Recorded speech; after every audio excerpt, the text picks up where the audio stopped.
And now, stay tuned for the program that is rated tops in popularity for a longer period of time than any other West Coast program in radio history. The Signal Oil program, The Whistler.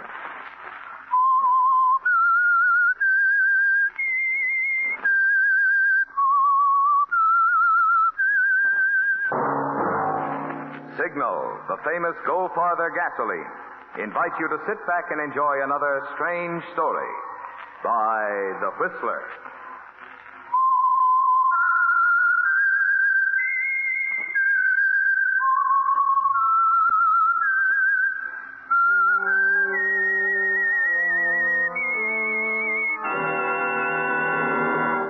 I am The Whistler, and I know many things, for I walk by night. I know many strange tales hidden in the hearts of men and women who have stepped into the shadows. Yes, I know the nameless terrors of which they dare not speak. And now for the Signal Oil Company, The Whistler's strange story. Fatal Error.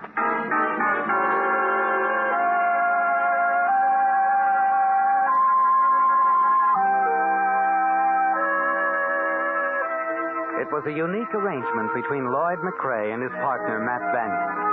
On the surface, they appeared to be realizing only a modest average income, quite in keeping with their operations of a few air cargo planes. But beneath the surface, that was something else again. Just as certain secret side trips across the border into Mexico produced something else again in the way of big profits for McCrae and Banyan. Hey. These were the deals the partners never discussed with anyone other than themselves.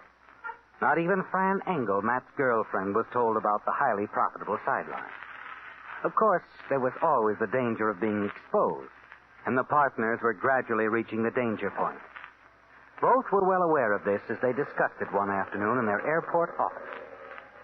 Well, that's how I see it, Matt. We've put $25 grand away in 6 months, and I say it's time to lay off for a while. Anybody been snooping around? No. Maybe I'm just jumpy, that's all.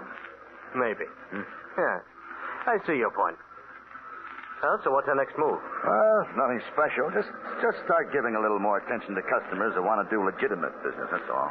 You mean Kramer, Lee, and the rest of our customers, yeah. Oh, look, Lee wants to talk about a frozen meat shipment tonight. See him, will you? His place, 8 o'clock. Oh, no, wait a minute. Can't you handle it? I've got a date with Fran. Fran, but she's working tonight no, anyway. It's bothering her. She's not singing at the club tonight. Well, look, you know I never do as well with customers as you do, Matt. You've got a way with them. I haven't. Yeah, thanks, Lloyd. Maybe so. Matt, look, we're still running a business. We're trying to make it look that way. I should think you'd want to do something about it. Okay, save the lecture. Lee's place, 8 o'clock. I'll be there. All right, that's better.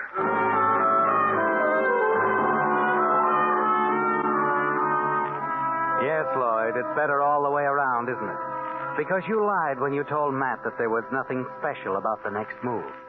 But then you couldn't very well tell him the truth, could you? Not when the next move is entirely yours, alone. When you plan to eliminate your partner. Not only grab the $25,000 the two of you have laid away together, but more important, Matt won't be around to share in the future profits of your highly lucrative sideline. It's a simple plan, too, isn't it, Lloyd? Yet you shudder when you realize what might happen to you if you failed. If Matt found out that you tried to kill him. A powerful man, isn't he?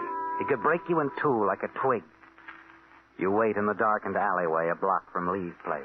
Tell yourself nothing will go wrong. No one in the world knows about the extra money the two of you have accumulated. The $25,000 you keep hidden away in your office safe. There won't be a single reason for suspicion to be pointed in your direction. It'll be just an unexplained killing, something for you to read about in the papers the next day, along with everyone else.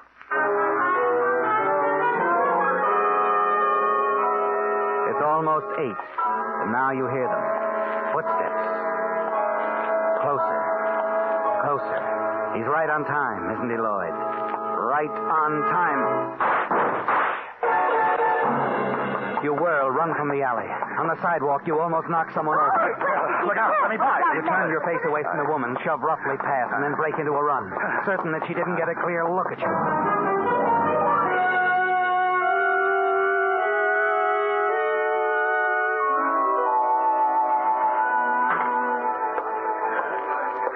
Good morning, Miss Morning, Alice. Cup of coffee, huh? Yeah, sure, right away. Oh, here's the paper. You can read about the shooting last night over by the Lee's Frozen Meat Company. Shooting? Yeah, a fellow named Joe Ramos got himself blasted by... What? Let me see that. Well, there it is, right in the front page. Let's see. Joe Ramos, shot.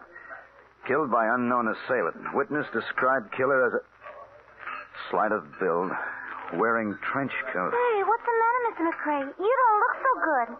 Did you know this Ramos guy? No, I didn't know the guy.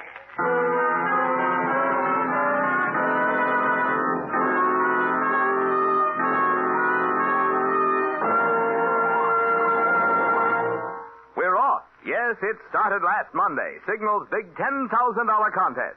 And all week, Whistler fans have been besieging signal dealers for free entry blanks. No wonder, too, when the 200 valuable awards include such exciting prizes as a Buick Super in the dashing new Riviera model, an Apex 3-piece automatic laundry, washer, dryer, and ironer, 6 Packard Bell television sets with latest type black picture tube, including Packard Bell's famous Telecaster consoles that turn at fingertip touch to most convenient viewing angle. Then there are 2 of O'Keefe and Merritt's finest gas ranges with vanishing shelf and grill-evator broiler, plus 10 solid gold case wristwatches by Helbros, and dozens of other wonderful prizes that you can win in this easy, fun-filled way. Now, you know those signal cartoon billboards that picture an angry bride waiting at the church door for the groom who is just arriving late because he ran out of gas? Well, all you need do is write in 25 words or less what you think the bride is shouting at the groom. That's all there is to it. No purchases required, no box tops to send in, no tickets to save. Say, this is really a contest you can't afford to miss. So listen later for more details about Signal's big $10,000 contest.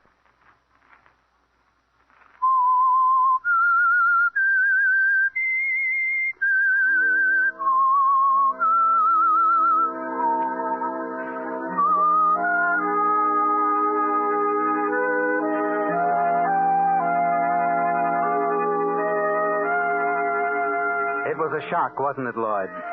To learn the papers have identified the man you shot down last night as Joe Ramos, not your partner, Matt Banyan. You can hardly believe it. You were so certain it was your partner. The same build, even the same walk. But you've made a mistake, haven't you?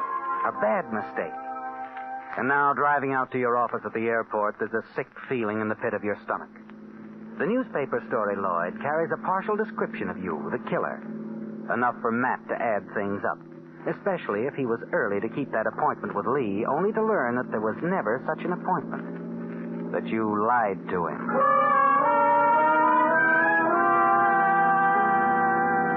As you approach the airport, you wonder if you shouldn't make your move now. Salvage what you can, take the money out of the safe, leave town. But that would point suspicion directly, wouldn't it, Lloyd? By the time you reach the office of the airport, you've decided to wait it out and see what Matt will do. No sign of Matt having been here, is there, Lloyd? So you sit at your desk, stare out the window toward the parking lot, and wait for Matt to arrive. 10 o'clock. 11. There's no sign of him. It's almost noon when you finally pick up the telephone and call your partner's girlfriend, Fran Engel.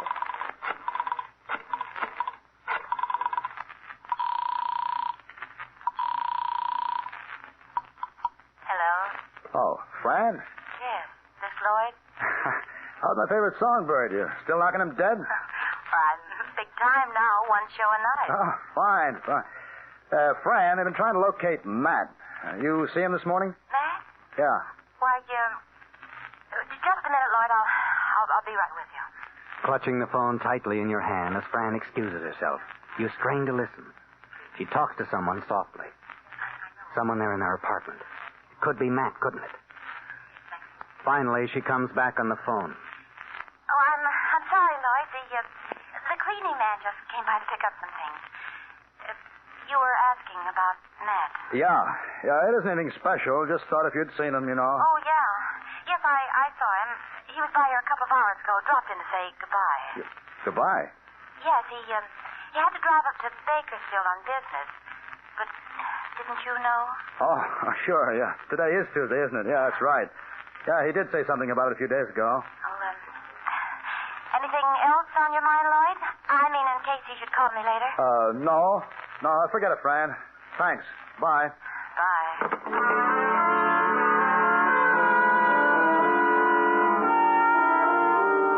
As you hang up the receiver, you lean back in your chair and breathe a sigh of relief. You'd forgotten about Matt's business trip to Bakersfield, hadn't you? And you're certain now he never would have left if he'd suspected anything. However, you're not entirely in the clear yet, are you, Lloyd? You'll still have to explain something to him when he gets back. The phony appointment with Lee. There's something else, too. You wonder if Matt's seen the newspapers, if he's read the account of the murder last night. Late that evening, just before you leave the office, you decide to find out. You put in a long-distance call to the hotel in Bakersfield where he usually stays. Hotel Linden? I'd like to speak with Mr. Banyan, please. Matt Banyan? Mr. Banyan? One moment, sir. Hello? Yeah? I'm sorry, sir. Mr. Banyan is registered. What? Well, are you sure? Quite sure, sir. Well, he must be there. Should have arrived hours ago. I'm sorry, sir. Oh, all right. Never mind.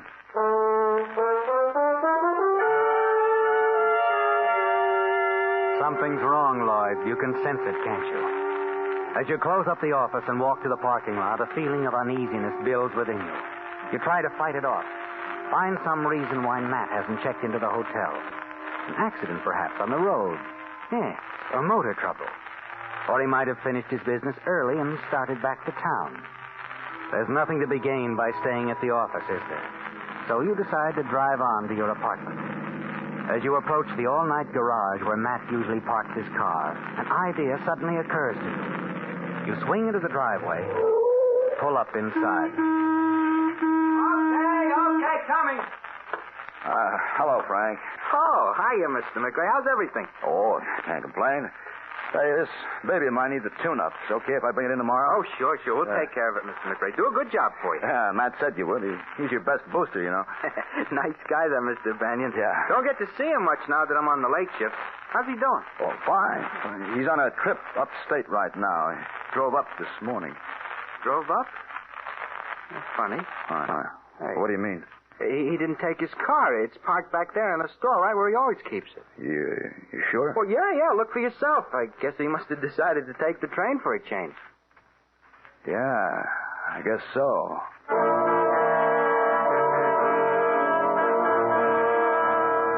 Fran lied to you, didn't she, Lloyd? And you remember your phone conversation with her, overhearing her talking to someone in the apartment. Someone she said was the man from the dry cleaners. You're certain now it was Matt. And you know now why he told her to lie. He doesn't want you to know that he's here in town. And he's suspicious of you. You drive out of the garage and find yourself headed back toward the airport. You're afraid to go to your apartment, aren't you, Lloyd? Afraid that Matt will be there waiting for you. You decide to drive back to the office instead. As you enter and lock the door behind you, without turning on the lights, you step over to answer the telephone. Hello? Hello? Hello? Who is it? Hello? Your hand is shaking badly, isn't it, Lloyd, as you replace the receiver? You move slowly to your chair, sink down into it, and sit there in the darkness of your office. The phone call. It could have been a wrong number, couldn't it? Yes. You've got to get hold of yourself, Lloyd. Your nerves are on edge. You've got to be very careful. You can't afford to make a mistake now and give yourself away. You're sure you know why Matt is keeping out of sight. He's waiting for you to make a move, isn't he? The wrong move. But you're not going to, are you, Lloyd? You sit there for some time thinking things out, gradually becoming more and more confident. And then suddenly, you wheel around in your chair, stiffen as you hear the key in the lock of the office door. You're unable to move, to call out. Unable to take your eyes off the doorknob as it turns slowly. Mr. McRae, I didn't know you were here. What do you want? I just come in to do the cleaning up, Mr. McRae. I didn't know you were here. The lights was Yeah, out. all right. If you want, I can come back later. Yeah. Come back later, will you? Okay, I'm sorry, Mr. McRae. I didn't mean to... Sure.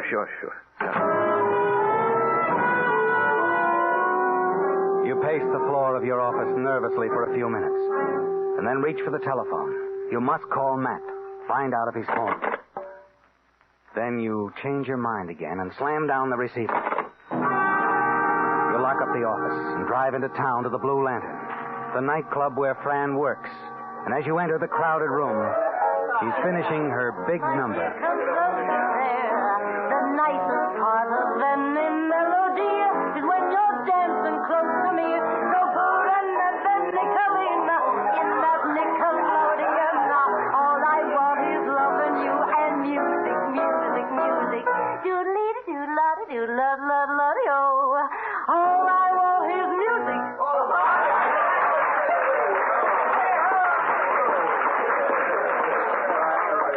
Hello, Fran. What? Oh, Lord. Nice song. Very nice. Oh, thanks. Buy a drink? Oh, some other time, Lloyd. Oh, okay. What brings you around? We don't see you here very often. Oh, just bored, I guess. You know, I really don't get out as often as I should. Oh, work, no play. That's bad. Yeah, I spend entirely too much time at the office, I guess. Take Matt now. At least he gets a chance to take a few out-of-town trips once in a while. Too often to suit me. Maybe I ought to make those trips instead. Fine. That way I'd have Matt where I could keep my eye on him. You know, I often wonder about those business trips. Oh, well, you haven't a thing to worry about, Fran. There's only one doll in his life. That's you. Yeah, sure. That's what he tells me. You know, you've got a great guy there, Fran. Great guy. I know. I guess you know, too, how I feel about him. He's the best friend I ever had. There's nothing I wouldn't do for Matt. He's a real guy. By the way, did he call you tonight? Huh? Oh, yeah. Yeah, he called from his hotel. Huh? Linden? Yeah. Why, something on your mind? Well, I wanted him to check on something while I was up there. I happened to think about it this afternoon. Oh, I see. I could call him in the morning, I guess. It Yeah. really isn't too important. Sure you won't have that drink, Fran? No, thanks, Lloyd. Well, if you don't mind, I think I'll go back to my dressing room. I have a horrible headache. Oh, it's too bad. Well, I'll see you, huh? Well, you ought to come around more often. Sure. I'll do that, Fran. I'll do that.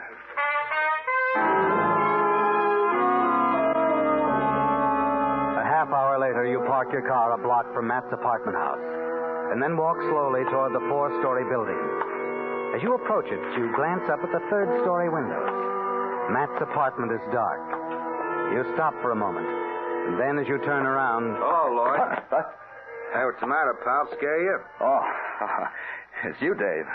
Been calling on Matt? Yeah, he's not home. Ain't he? No. Guess not. Dark.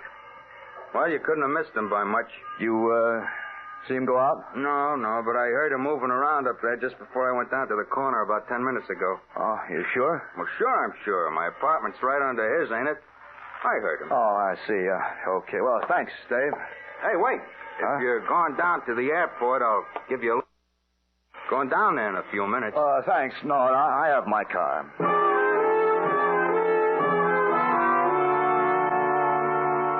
Shortly before midnight, you're in the residential section.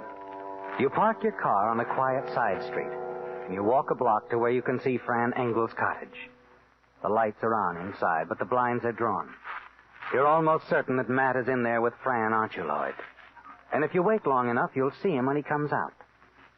You've almost made up your mind to slip around to the side of the house and perhaps listen in on their conversation, when suddenly a car pulls up in front of you and you duck back into the shadows. It's a police car, Lloyd. Well, that must be the place over there, Sergeant. That cottage? 831. Yeah, that's it. Come on, let's go.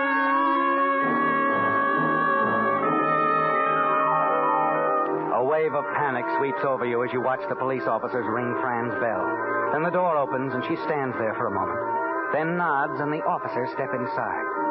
You're sure Matt's called them in, aren't you? Certain he's found the proof that you tried to kill him, that he knows you killed Joe Ramos instead, and now he's telling the police about it. You hurry back to your car and start toward town, so frightened you're unable to think clearly. Finally, you know what you must do. You drive back to your apartment, pack your bags, slip the murder gun into your coat pocket. You can dispose of it after you're safely away. And then you hurry to the airport. As you reach the park, it stops you. Say, Mr. McRae. What is it, kid? Thought maybe you ought to know. The cops were here asking for you. What? Yeah. Probably at your office now. They say what they wanted? No. Okay. Here. Hey, thanks. Park this crate for me, will you? I better go over to the office and see what they want. Sure, Mr. McRae, sure. You decide to leave the car in the lot, and then you hurry over to the terminal building. Go to the cocktail lounge, and from the window you can see the police car parked in front of your office. 2 policemen inside talking to Pop. You've got to get them out of there, Lloyd, if you're going to get the money out of the safe. $25,000. You'll have to be satisfied with that, won't you?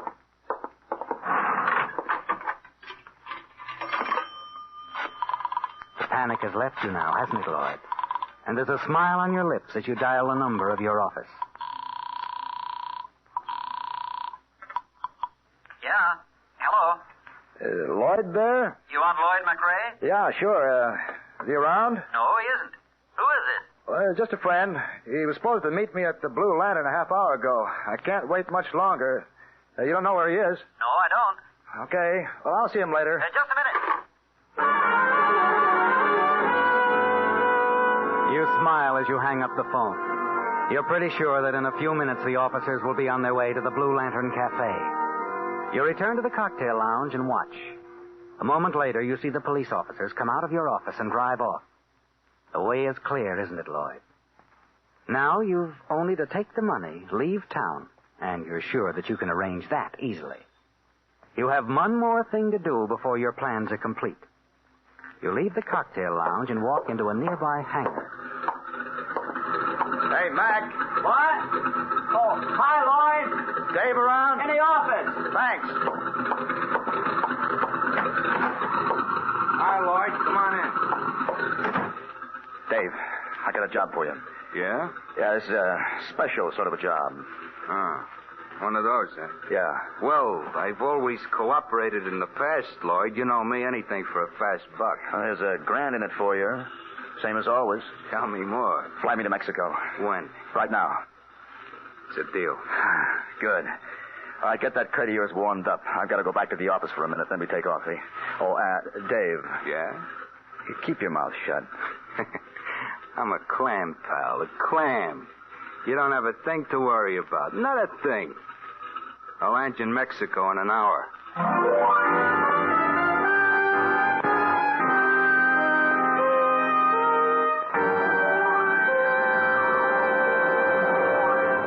200 lucky Westerners will win some wonderful prizes in Signal's big $10,000 contest.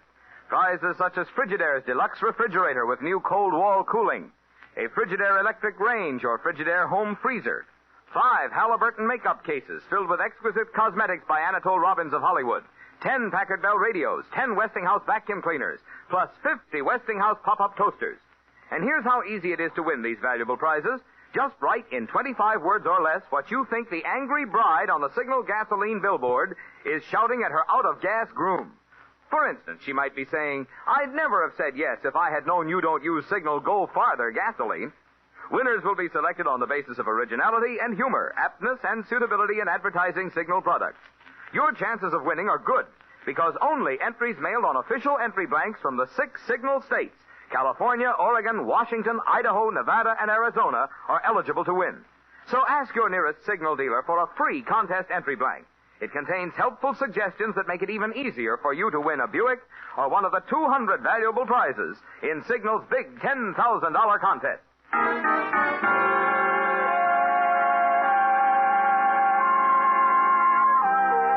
A curious crowd had gathered in front of the McRae-Banyan office at the airport, milling around and talking in excited whispers. Inside the office, Lieutenant Robbins of Homicide faced the members of the press and was trying to explain what had happened. Look, boys, look. I can only tell you what I know. Wait a minute. Wait, now look. I can only tell you what I know. There's a lot about this I don't know. A lot I don't understand. Yeah, well, okay, Lieutenant. Now, so McRae was opening the safe here when the Prowl Car boys walked in on him, huh? He turned around, started shooting. That's right. The boys had to give it right back to him in self-defense. So McRae is dead. Now, what did the law want with him in the first place? Well, a man named Joe Ramos was killed last night. He was murdered. Yeah, I know, Lieutenant. I wrote that yarn myself. Now, what about it? Well, we made a couple of interesting discoveries about this Joe Ramos tonight. Now, first, the boys down at the morgue found $25,000 hidden in the lining of his overcoat. 25. This is big. I'm going to phone my paper. Now, wait a minute. You better wait until I finish. Second, the identification papers on him were phony. He wasn't Joe Ramos. We found this out after we checked up on a dame. We found a picture of her in his wallet. A case of find the woman, huh? Right. Well, we picked her up, brought her down to the morgue. When she recognized the body, she went all to pieces.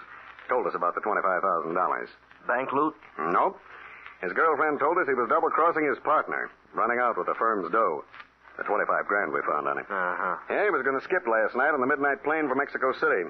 The girl was going to meet him there later. Only at 8 o'clock last night, somebody bumped him off in that alley. Mm-hmm.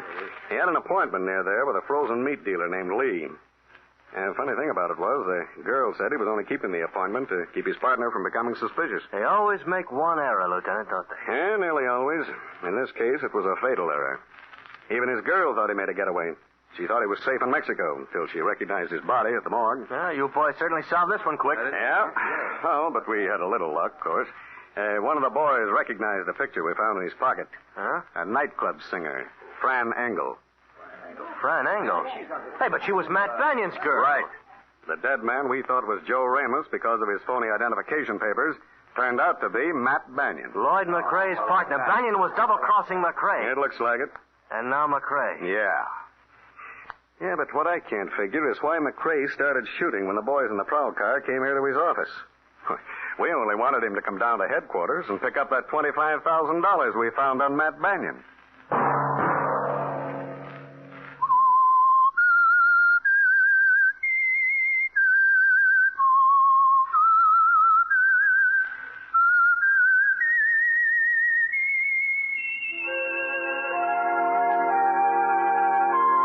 That whistle be your signal each Sunday for the Signal Oil program, The Whistler. And this week, be sure to enter Signal's big $10,000 contest. 200 valuable prizes include a new Buick, Apex automatic laundry, Frigidaire refrigerator, electric range or home freezer, Packard Bell television set, O'Keefe and Merritt gas range, and many others. Just ask at your nearest Signal service station for an official entry blank. It's free, no purchase required.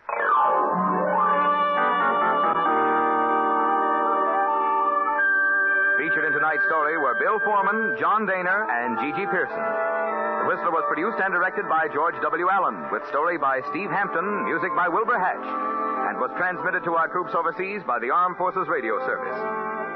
The Whistler is entirely fictional, and all characters portrayed on The Whistler are also fictional. Any similarity of names or resemblance to persons living or dead is purely coincidental.